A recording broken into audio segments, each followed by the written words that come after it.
بسم الله الرحمن الرحيم. بسم الله الرحمن الرحيم. الحمد لله رب العالمين. الحمد لله رب العالمين. نويت نويت التعلم التعلم والتعليم والتقدير والتذكر والتذكر والتذكير والتذكير والنفع والنفع والانتفاع والانتفاع والإفادة والإفادة والاستفادة والاستفادة والحث والحث على التمسك على التمسك بكتاب الله بكتاب الله وسنة رسوله وسنة رسوله والدعاء إلى الهدى والدعاء إلى الهدى والدلالة على الخير والدلالة على الخير ابتغاء ابتغاء وجه الله وجه الله ومرضاته ومرضاته وقربه وقربه وثوابه وثوابه سبحانه وتعالى. سبحانه وتعالى. الحمد لله الحمد لله الذي هدانا بعبده المختار من دعانا إليه بالإذن وقد نادانا لبيك يا من دلنا وحدانا. اللهم صل وسلم وبارك وكرم وعظم على ذات المحمدية والآل واغفر لنا ما يكون وما قد كان.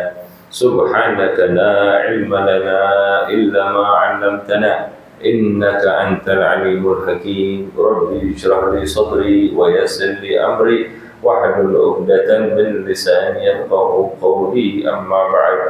Alhamdulillah, segala puji kehadirat Allah Subhanahu wa taala yang pada malam hari ini kembali mengumpulkan kita untuk kita bisa membahas tentang bagaimana kita perlu memandang dunia, bagaimana kita bisa memandang dunia dengan hakikatnya.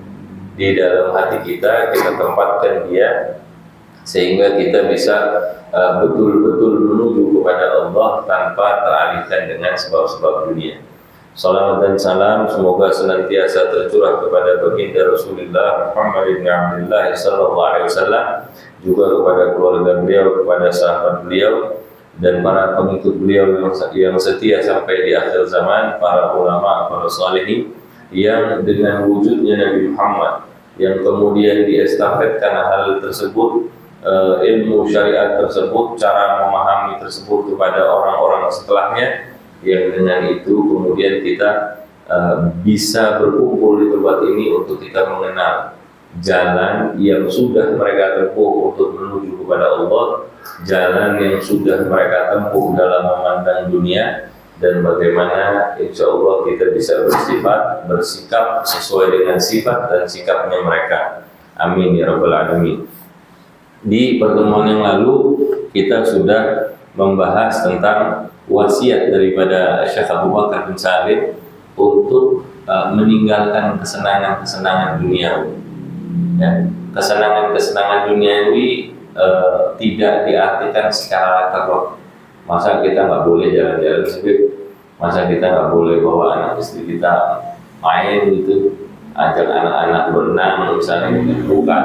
Yang dimaksud dengan kesenangan duniawi adalah kesenangan-kesenangan yang mengalihkan kita, melalaikan kita dari Allah Subhanahu wa taala, dari tujuan kita untuk mendekat kepada Allah Subhanahu wa taala. Boleh nggak ngajak anak-anak keluar kota misalnya? Boleh. Tapi isi perjalanan itu dengan niat-niat yang khair. Datang kepada keluarga, bisa silaturahim, ajarkan tentang niatnya silaturahim.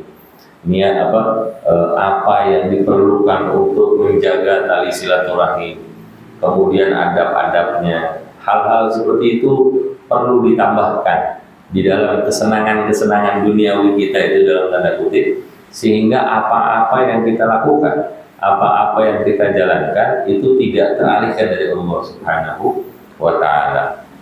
Karena hati ini kemarin diibaratkan seperti kaca. Kalau kita bisa membersihkannya, maka dia akan menjadi gambaran, cerminan daripada sifat-sifat Allah yang mulia. Ya. hati kita bisa menjadi gambaran dari sifat-sifat Allah yang mulia. Dan kalau hati kita keruh, maka kita tidak bisa menampilkan. Dan inilah yang terjadi di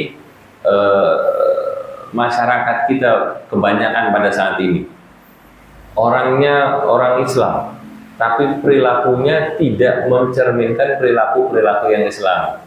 Sehingga orang itu, orang-orang yang di luar Islam banyak menyalahkan bahwa perilaku orang Islam ini adalah Islam itu sendiri. Padahal enggak. Dikatakan Islam begini, Islam begitu, Islam begini, Islam begitu. Kenapa? Karena contohnya yang dilihat sama orang dan pemberitaan juga, memang ada orang-orang yang nggak suka sama Islam. Mereka melihat Islam itu tukang ngebom misalnya. Orang-orang yang kotor, orang-orang yang nggak ngerti tentang kebersihan, orang-orang yang primitif, sikat gigi aja masih pakai siwak katanya gitu. Ya karena itu sih bukan contoh yang buruk sebetulnya. Tapi kayak tukang ngebom, tukang berantem, sukanya perang, itu kesannya itu Islam itu seperti itu. Padahal itu tidak benar. Padahal itu nggak benar. Dan itu tidak diajarkan, bukan itu ajaran Islam yang betul. Kalau kita harus perang, itu ada aturannya. Ada aturannya, nggak boleh bunuh perempuan, nggak boleh bunuh anak-anak, nggak boleh merusak hal-hal yang nggak perlu untuk dirusak. Pohon-pohonan nggak perlu, hewan-hewan ternak nggak perlu, rumah ibadah orang non-muslim aja nggak boleh dihancurkan. Hal-hal begitu perlu untuk dipahami sebetulnya. Nah ya, jadi hati kita ini seperti kaca.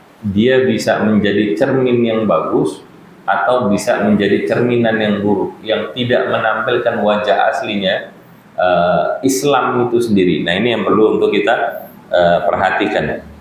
Dan penyebab dia kotor itu kebanyakan karena urusan-urusan dunia, sesuatu yang menjauhkan kita dari Allah Subhanahu wa Ta'ala.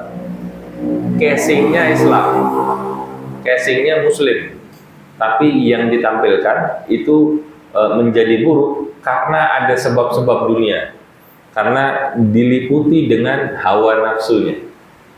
Padahal hati kita itu selain menjadi cerminan, dia bisa menjadi bersih atau kotor itu karena isinya.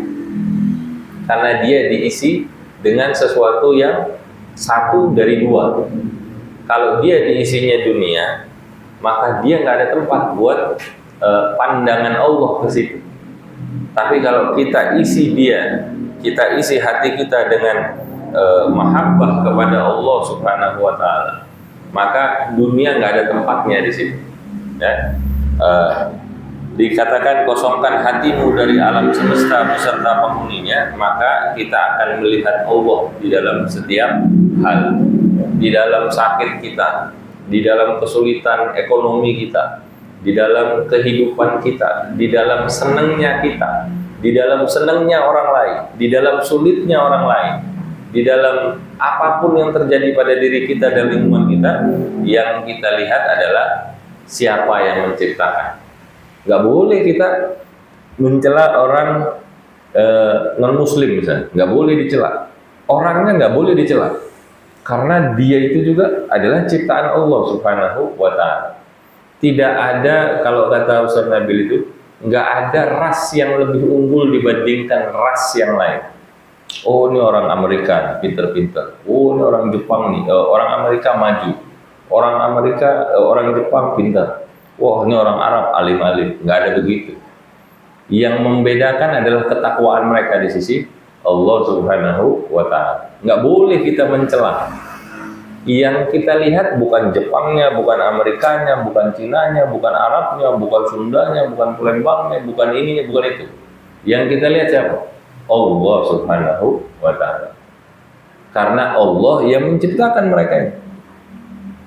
Jadi yang kita pandang, kalau kita merendahkan mereka, yang kita rendahkan itu bukan cuma mereka, tapi Allah yang menciptakan mereka. Nah, jadi hati-hati dari merendahkan orang lain. Kita boleh benci dengan sifatnya, tapi kita nggak boleh benci dengan orangnya. Ya. Kemudian kita lanjutkan.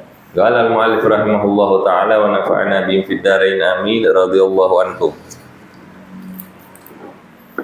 Mahallatil akwanu idza dzukira al-muqawwim. Jika telah disebut Allah Subhanahu wa taala Sang Maha Pencipta, maka seluruh alam raya ini akan lenyap. Nggak ada. Hakikatnya dunia itu selain daripada Allah nggak ada. Nggak ada. Orang yang kalau hatinya sudah dipenuhi dengan Allah Subhanahu wa taala, mau dia sebut apa? Harta yang melimpah, kedudukan, pangkat, ras, pendidikan, ilmu, segala macam, nggak ada yang dia lihat. Yang dia lihat cuma Allah Subhanahu wa ta'ala. Kalau sudah disebut nama Allah Subhanahu wa ta'ala Sang Pencipta, maka seluruh alam raya ini akan lenyap. Gubba basaraka 'anil akwani tashhadil mukawwina fiha. Maka pejamkan matamu. Pejamkan, tutup mata. Jangan tertipu dengan pandangan mata fisik kita. Pejamkan matamu dari seluruh alam, maka engkau akan menyaksikan Sang Maha Pencipta. Kita ini banyak tertipu dengan apa yang kelihatan. Kita kagum dengan pangkat seseorang, dengan kecantikan seseorang, dengan ketampanan seseorang, dengan popularitas seseorang. Itu banyak menipu pikiran kita, karena masuknya dari mata. Apa yang terlihat oleh mata kita, maka pejamkan dia, maka engkau akan menyaksikan Sang Maha Pencipta. Yang ngasih orang itu begitu, yang menjadikan dia begitu adalah Allah Subhanahu wa ta'ala. Tapi ini kaitannya dengan dunia, ya, segala sesuatu yang mengalihkan kita dari Allah, ya. Jadi jangan tertipu dengan dunia maksudnya. Ini dalam konteks ini kita berbicara tentang dunia. Pejamkan mata kita dari urusan-urusan dunia, hal-hal yang menipu kita, ya. Kanal kaunu haba'a wa 'idhama. Dulu dunia ini, alam semesta ini, dulunya tidak ada, dulunya nggak ada. Maka Allah Subhanahu wa ta'ala wa adharahu Allah Subhanahu wa ta'ala limuradihi wa hikmatihil balighah. Kemudian Allah Subhanahu wa ta'ala mengadakan, menciptakan mewujudkan seluruh alam raya ini dengan segala sesuatu yang terjadi di dalamnya. Allah ciptakan, Allah wujudkan dengan kehendaknya. Limuradihi wa hikmatihil balighah.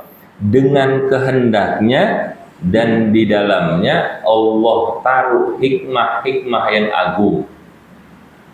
Kalau ada orang yang kita lihat dengan segala macam dunia yang mereka miliki, lihat bahwa itu adalah ciptaannya Allah.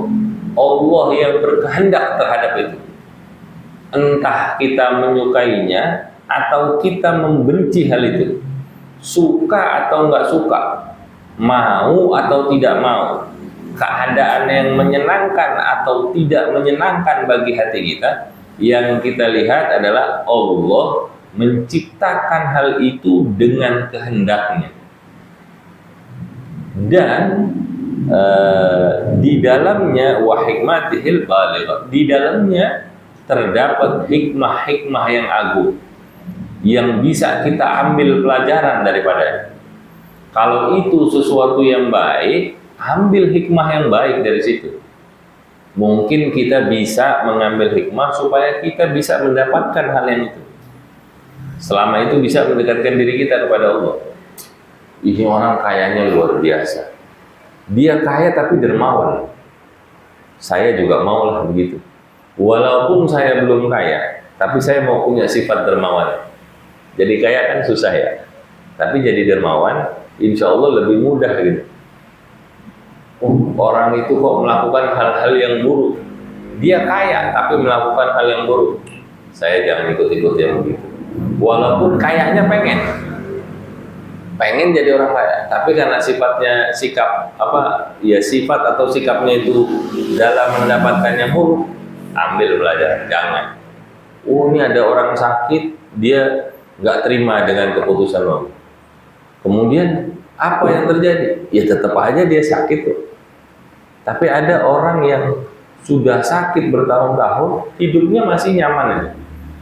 Bukan nyaman penuh kelebihan segala, tapi dia menerima penyakitnya dan dia bisa terus menjalani hidupnya dengan rasa yang lebih lapang. Terlihat dari wajahnya, terlihat dari bagaimana dia memandang kehidupannya walaupun keadaannya sakit. Nah, ini kita bisa ambil hikmahnya.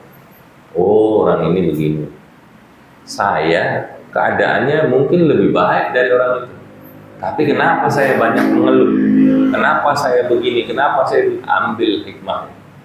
Karena ini ketentuan-ketentuan dari Allah, kehendak-kehendaknya Allah, dan di dalamnya ada hikmah yang bisa kita ambil.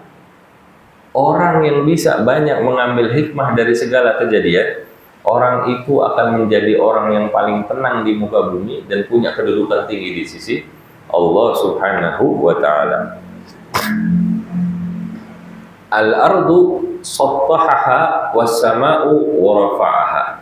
Allah Subhanahu wa ta'ala, bayangkan kebesarannya Allah Subhanahu wa ta'ala. Allah telah membentangkan, menghamparkan bumi, dan Allah sudah mengangkat langit, rafa, diangkat, ditinggikan kedudukannya langit di atas daripada bumi, tanpa tiang menyangga, tanpa ada yang menyangga. Coba dipikirkan hikmahnya itu bagaimana? Bagaimana kekuasaannya Allah Subhanahu wa ta'ala. Di dalamnya, di atasnya kita hidup, di bawah bumi ada hewan atau makhluk Allah yang hidup, di dalam lautan itu yang nggak tembus cahaya kadang, itu ada hewan yang hidup. Di atas kita itu burung-burung berterbangan, semua bisa hidup. Sampai di luar-luar sana tuh ada yang hidup. Itu siapa yang menciptakan? Allah Subhanahu wa ta'ala.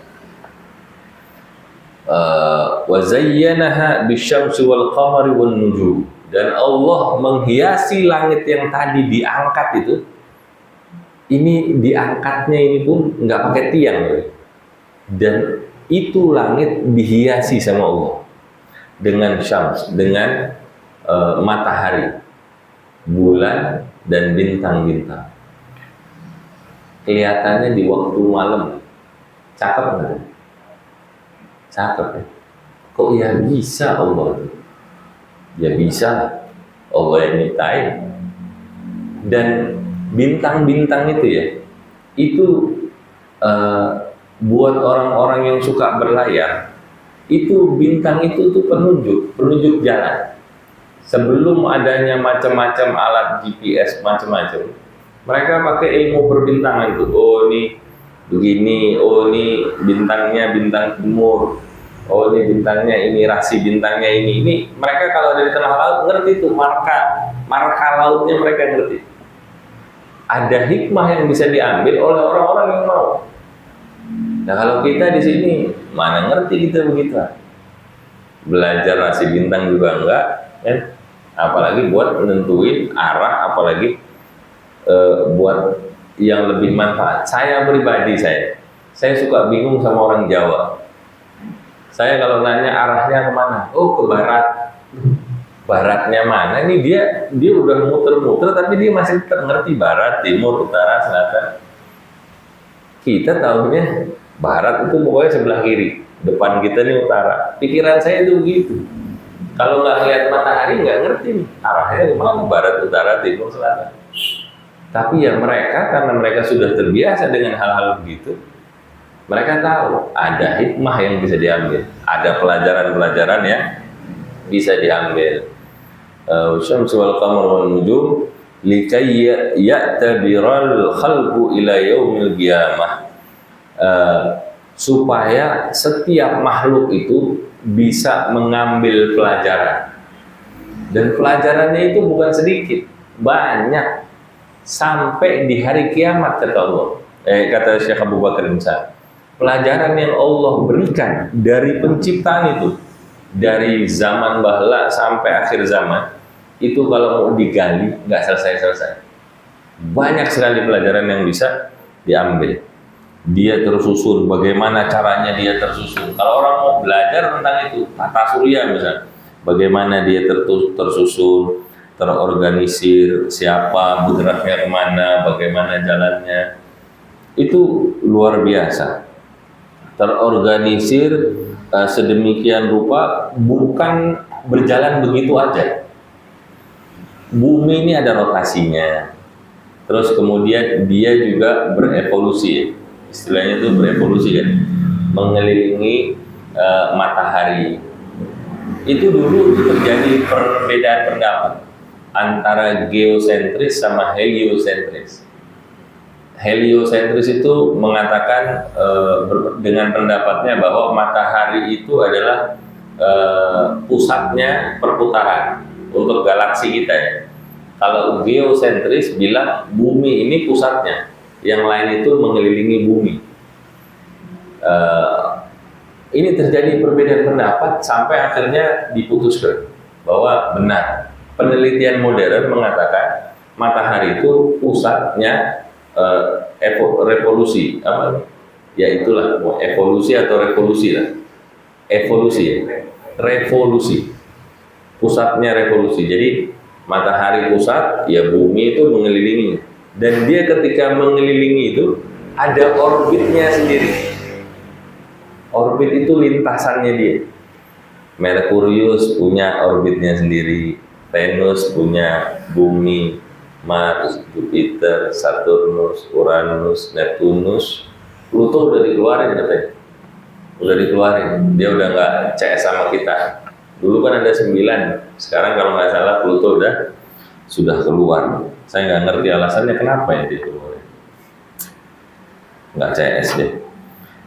Semua itu nggak berjalan begitu aja, tapi kok ya ada orbitnya itu, ada lintasan.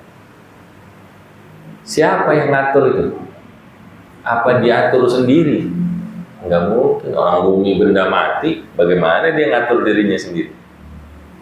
Ya, bulan tuh ngelilingi bumi, padahal buminya ngelilingi matahari, bulannya mengelilingi bumi. Ada orbitnya juga. Ada orbitnya juga. Dikatakan di dalam ayat itu maknanya kurang lebih matahari dan bulan itu punya tempat-tempatnya terhadap bumi. Ini bumi nih, ngelilinginnya dia itu udah jelas tuh tempat-tempatnya. Ini bulan juga mengelilingi bumi, ada dia tempat-tempatnya. Bumi mengelilingi matahari, matahari itu udah punya tempat-tempatnya. Ini bulan ini begini itu udah ada. Bisa dihitung. Cuman pembuktiannya harus pakai ru'yah. Pakai ru'yah, penglihatan gitu. Hitungan bisa pakai hitungan. Boleh. Berkembang nggak ilmunya falak? Berkembang. Jadi kita hitung-hitungan pakai hisab gimana? Bagus. Boleh untuk memperkirakan, bukan untuk memastikan. Memastikannya pakai ru'yah, pandangan mata, ya. Begitu. Wa ja'alal mauta wa'idhan. Dan Allah Subhanahu wa ta'ala telah menjadikan kematian sebagai pengingat. Lihat ya, Allah penciptaan dunia yang tadi kita tahu itu adalah dalam kehendaknya Allah, dalam aturannya Allah Subhanahu wa ta'ala. Di dalamnya banyak pelajaran-pelajaran yang bisa kita ambil. Kalau kita sampai tergelincir, lari dari Allah, dari awal tujuan kita mempelajari itu semua tadi, kalau kita sampai tergelincir, Allah jadikan kematian itu sebagai pengingat. Wahai diri kita nih di dunia hidup tidak selamanya. Semua yang hidup pasti mati. Pasti mati. Maka ambil hikmah pelajaran dari itu semua, supaya ketika nanti kita mati, mau apa? Mau dapat ganjaran baik dari Allah Subhanahu wa Ta'ala, atau kita mau dapat ganjaran yang buruk. Kalau sudah mulai tergelincir, sudah mulai teralihkan fokus kita, ingat kematian. Makanya datang menghadiri takziah kepada orang yang meninggal itu sangat dianjurkan. Sangat dianjurkan. Kenapa? Karena itu mengingatkan kita akan kematian. Pemutus segala nafsu duniawi. Kita disuruh berziarah, disunnahkan untuk berziarah, itu juga menjadi pengingat terhadap kematian. Paling enak itu ziarah kubur. Kenapa? Karena dia tanpa berbicara itu sudah menjadi pengingat bagi kita terhadap segala permasalahan kita.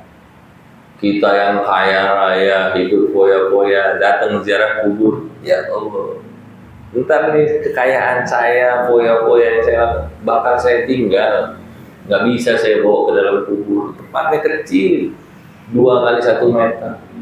Mobil saya mau saya taruh mana? Motor gede saya mau saya taruh mana? Uang saya yang sekian banyak itu mau saya taruh mana? Di sini nggak ada. Bawa ATM nggak bisa. Mobile banking nggak ada sinyal di dalam. Mau ngapain? Kalau kita merasakan susah, datang ke kubur, ziarah kubur, lihat hakikatnya orang yang dikubur. Dulu juga mereka mungkin punya kisah hidup yang lebih susah dari kita. Kalau dia orang baik-baik, kita lihat kedudukannya bagaimana dia sekarang sama masyarakat itu kenal baik nggak sama dia? Dia dikenal namanya baik atau buruk. Dengan kita menziarahi mereka, itu kita bisa ambil pelajaran. Enak kok ziarah kubur. Nggak usah ngomong, dia tidak akan menghakimi kita. Kalau kita punya banyak salah, kalau kita curhat sama orang yang dihakimi mungkin. Tapi kalau kita ziarah kubur, nggak usah. Mereka nggak usah ngomong, kita udah bisa mikir sendiri.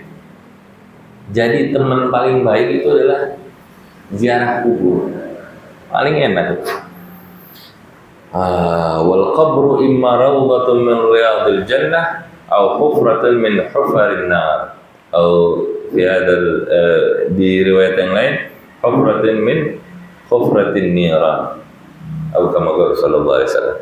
Sementara kuburan itu di dalam riwayat, kubur itu imma rawdatun min riyadil jannah, dia bisa menjadi salah satu dari 2. Dia bakal menjadi taman dari taman-taman surga yang di situ kita mendapatkan banyak kenikmatan, atau hufratun min hufarin nar, atau bagian dari lubang-lubangnya neraka. Artinya di situ kita dapat siksa dari Allah Subhanahu wa Ta'ala. Sayyidina Utsman bin Affan radhiyallahu anhu itu beliau kalau dengar cerita tentang surga neraka, dia ya seperti kita mendengarnya. Mungkin enggak ya, maksudnya tidak lebih sedih ketika dia mendengar tentang siksa atau azab kubur, nikmat atau azab kubur. Dia kalau diceritakan tentang siksa atau nikmat kubur, itu Sayyidina Utsman itu kalau nangisnya benar-benar nangis, lebih dari kalau diceritakan tentang surga atau neraka. Lebih. Kenapa begitu? Karena dia bilang, saya nggak akan mikirkan yang jauh.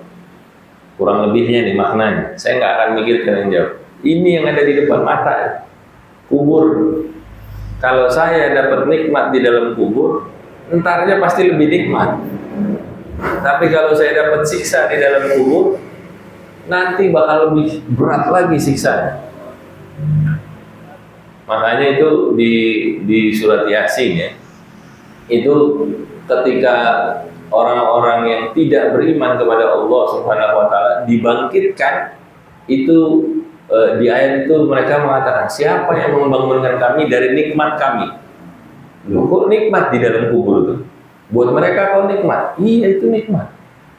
Karena yang akan mereka hadapi itu bagi mereka di alam kubur itu adalah kenikmatan dibandingkan apa yang akan mereka hadapi nantinya di hari di dalam nerakanya Allah Subhanahu wa taala. Kayak kubur itu bisa menjadi pengingat kita untuk kita memutus hal-hal kesenangan duniawi, yaitu sesuatu yang melalaikan kita dari Allah Subhanahu wa taala. Tsumma yub'atsul mauta ilal hasyri wal muhasabati, nas'alullah ta'ala al-musamahati fi dhalikal yawm lana wa liwalidina wa masyayikhina wa akhbabina ajma'in. Kemudian Allah Subhanahu wa taala membangkitkan orang-orang yang mati. Ini kita sudah berbicara mengenai kuburnya ya. Orang-orang yang mati itu, yang sudah wafat, yang sudah ada di dalam perut bumi tadi itu, dibangkitkan oleh Allah Subhanahu wa taala di padang mahsyar.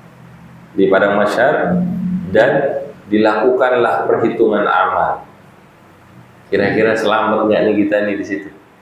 Di kuburnya kita belum tentu selamat, apalagi di padang mahsyar, di dalam perhitungannya Allah Subhanahu wa taala. Perhitungannya Allah adil seadil-adilnya. Nggak ada kita bisa nyogok, nggak ada kita bisa tawar-menawar, nggak ada. Maka Syekh Abu Bakar bin Salim kemudian mengatakan, nas'alullah ta'ala, kita memohon kepada Allah Subhanahu wa ta'ala musamahati fi dzalika, maafnya Allah Subhanahu wa taala atas hati kita yang fi dzalika, atas hal tersebut, yaitu hati kita yang lalai terhadap Allah Subhanahu wa taala, memiliki kecenderungan kepada dunia, yang kita ini sering tergelincir dalam hal-hal tersebut ya. Kita mohon kepada Allah Subhanahu wa taala maafnya, lana wali walidina, bagi diri kami, kemudian juga bagi orang-orang tua kami, wali walidina wa masyayikhina, juga bagi guru-guru kami, wa ahbabina, juga kepada bagi pecinta-pecinta kami, orang-orang yang kami cintai ajma'in seluruhnya. Semoga Allah Subhanahu wa taala memaafkan kita atas kondisi hati kita yang lalai dari Allah, tergelincir dalam hal-hal dunia yang melalaikan kita dari Allah Subhanahu wa ta'ala. Fagaumun akhtarahum li jannatihi daril muqamati fahum fiha khaliduna abada al-abadi wa humul mu'minuna billahi ta'ala wa rasulih sallallahu alaihi wa alihi wasallam. Maka di hari kebangkitan itu, ketika Allah membangkitkan orang-orang yang sudah wafat tadi itu, ada sekelompok manusia, sekumpulan kaum yang dipilih oleh Allah Subhanahu wa taala untuk masuk ke surganya Allah Subhanahu wa taala, tempat tinggal yang abadi. Bukan kayak dunia. Bukan kayak dunia. Yang kita datang di sini cuma sementara. Surganya Allah Subhanahu wa taala itu adalah tempat tinggal yang abadi. Tujuan kita sebenarnya. Dan aslinya tuh Nabi Adam diciptakan tuh di situ. Rumahnya tuh ya itu. Jadi pikirkan kehidupan kita di dunia ini untuk kembali ke rumah, pulang kampung, mudik kita ke surga. Ya. Tempat tinggal yang abadi, dan mereka orang-orang itu, sekelompok kaum tadi itu, semoga kita Allah kelompokkan di dalam kelompoknya mereka. Mereka itu kekal di dalamnya selama-lamanya. Keabadiannya berkaitan dengan keabadiannya Allah Subhanahu wa ta'ala. ketentuannya terhadap keabadian terhadap surga berkaitan dengan keabadiannya Allah Subhanahu wa taala. Gimana kalau Allah mau menghancurkan surga? Itu urusannya Allah. Tapi yang penting kita berada di dalam surganya Allah Subhanahu wa taala. Enggak usah mikirin yang aneh-aneh. Gimana nih surga abadi? Kan yang abadi cuma Allah. Iya, emang yang abadi cuma Allah. Kalau Allah mau tentukan surga itu bersama dengan keabadiannya Allah, boleh ya? Ya boleh-boleh aja, terserah Allah. Ya, mereka kekal di dalamnya selamanya, dan mereka itulah orang-orang yang muttaqin, orang-orang yang beriman kepada Allah Subhanahu wa taala dan Rasulnya. Wa humul mu'minuna, dan mereka lah orang-orang yang beriman kepada Allah billahi ta'ala wa Rasulih sallallahu alaihi wasallam. Mereka adalah orang-orang yang beriman kepada Allah Subhanahu wa taala.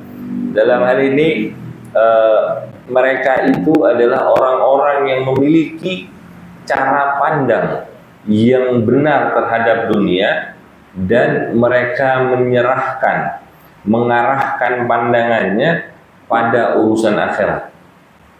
Jadi mereka orang-orang yang sangat pelit sebetulnya, dengan nafasnya, dengan perbuatannya, dengan pandangannya, dengan pendengarannya. Mereka pelit untuk mensia-siakan itu hanya untuk urusan-urusan yang sepele, urusan-urusan dunia. Tapi mereka menggunakan itu semua, pandangannya segala macam tadi itu, untuk segala sesuatu yang bisa mendatangkan keridhaan Allah Subhanahu wa ta'ala. Mereka itu orang-orang yang mengarahkan pandangannya kepada Allah Subhanahu wa ta'ala. Dan dan ada juga sebuah kaum, satu kaum, yushabuna ilan nar, yang akan digiring, diseret ke dalam nerakanya Allah Subhanahu wa ta'ala, daril khizyi wal bawar, tempat yang penuh dengan kehinaan dan kebinasaan. Nas'alullah ta'ala salama minha. Kita memohon kepada Allah Subhanahu wa ta'ala agar kita diselamatkan dari hal itu. Semoga Allah jauhkan kita dari kaum yang diseret ke dalam nerakanya Allah Subhanahu wa ta'ala. Wa humul kafiruna al-jahiduna lillahi ta'ala wa rasulih. Mereka adalah orang-orang yang kafir, orang-orang yang menolak ingkar terhadap Allah Subhanahu wa ta'ala, dan ingkar terhadap Rasulullah sallallahu alaihi wasallam. Mereka menolak. Itu aja Rasulullah. Fakun musaddiqan fakun musaddiqan wa mu'taqidan lidzalika min samimi qalbi. Maka jadilah engkau, yaitu kita, sebagai orang-orang yang mempercayai, meyakini, mengimani akan hal ini di dalam hati kita. Kalau kita mau mengarahkan pandangan kita, segala gerak-gerik kita, lintasan-lintasan hati kita untuk menuju ridhonya Allah, maka insya Allah kita akan dikelompokkan bersama orang-orang yang akan digiring ke dalam surganya Allah Subhanahu wa ta'ala. Tapi kalau kita jadikan pandangan kita hanya terhadap dunia, yaitu yang mengalihkan kita dari Allah Subhanahu wa ta'ala, tidak terkait dengan Allah, tidak terkait dengan Rasulullah, maka nasallallahu ta'ala, kita akan dikelompokkan ke dalam orang-orang yang digiring ke dalam nerakanya Allah, tempatnya kehinaan, tempatnya kebinasaan. Yakini itu di dalam hati kita. Maka kembali ke pembahasan awal, bahwa yang pertama kali harus kita bersihkan adalah bagaimana kita menata hati kita, bagaimana hati kita ini memandang urusan dunia, bagaimana hati kita ini kita arahkan menuju kepada Allah Subhanahu wa ta'ala, supaya dia menjadi cerminan dari Allah Subhanahu wa ta'ala, dan dia terisi dengan hikmah-hikmah, pelajaran-pelajaran yang itu bermanfaat buat kita supaya menjadikan kita dekat dengan Allah Subhanahu wa taala. Wa illa, tapi kalau misalnya enggak, halakta ma'al halikin, maka engkau akan binasa, akan celaka bersama dengan orang-orang yang celaka. Nas'alullah ta'ala al-afiyah. Semoga Allah Subhanahu wa ta'ala memberikan kepada kita semua keselamatan.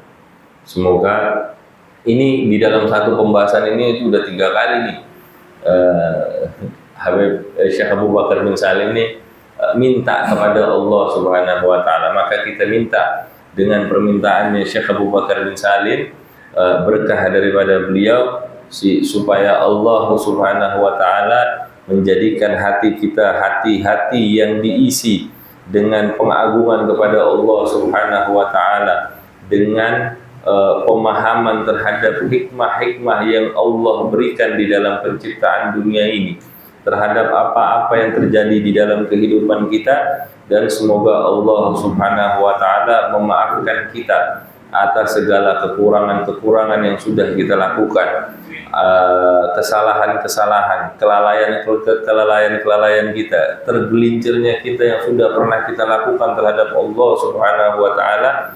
Dan semoga Allah Subhanahu wa ta'ala memberikan kepada kita keselamatan dari api nerakanya Allah Subhanahu wa ta'ala. Dan semoga Allah Subhanahu wa ta'ala memberikan kita hadiah ganjaran berupa surganya Allah Subhanahu wa ta'ala yang kita masuki bersama dengan Rasulullah SAW, dengan kelompok orang-orang yang Allah pilih untuk masuk ke dalam kenikmatan yang abadi. Kita doakan itu untuk diri kita sendiri, untuk orang-orang tua kita, untuk guru-guru kita, untuk orang-orang yang kita cintai dan orang yang mencintai kita, orang-orang yang kita kenal dan mereka yang mengenal kita, dari umatnya Nabi Muhammad SAW dari awal penciptaan sampai akhir kelak. Ala hadhihi niyyah wa li kulli niyatin salihah wa ila hadratin Nabi Muhammadin sallallahu alaihi wasallam. Surah Al-Fatihah. Bismillahirrahmanirrahim. Alhamdulillahirabbil alamin arrahmanir rahim maliki yaumiddin. Iyyaka na'budu wa iyyaka nasta'in. Ihdinas siratal mustaqim, siratal ladzina an'amta 'alaihim ghairil maghdubi 'alaihim waladdallin. Ya Allah, ya Allah, ya Allah, ya Allah. Sungguh di dalam hati kami ya Rabb, kami mengetahui lemahnya iman ini ya Rabb. Dunia masih terus menguasai hati dan pikiran kami ya Allah.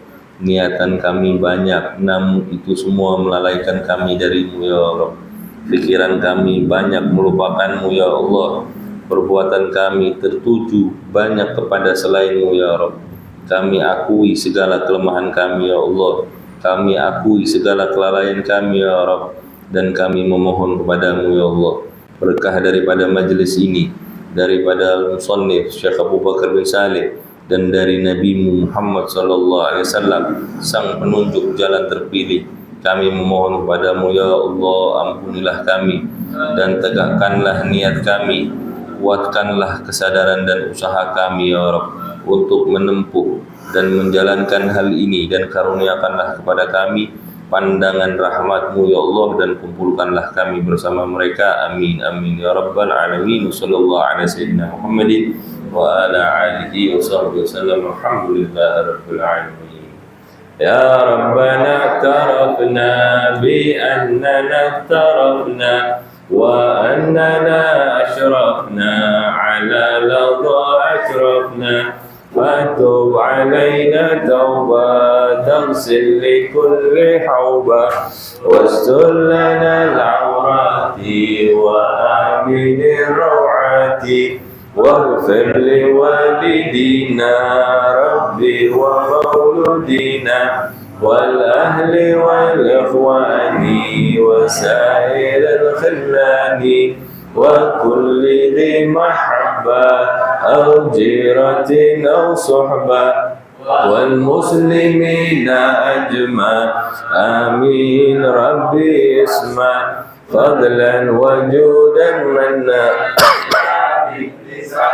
منا بالمصطفى الرسول نهضى بكل سول بالمصطفى الرسول نهضى بكل سول بالمصطفى الرسول نهضى بكل سول صلى وسلم ربي عليه عد الحب وآله وصحبه عدادة الصحب والحمد للإله في البدء والتناهي سبحانك اللهم وبحمدك أشهد أن لا إله إلا أنت أستغفرك وأتوب إليك. Kurang lebihnya dari saya mohon maaf. Wassalamualaikum warahmatullahi wabarakatuh.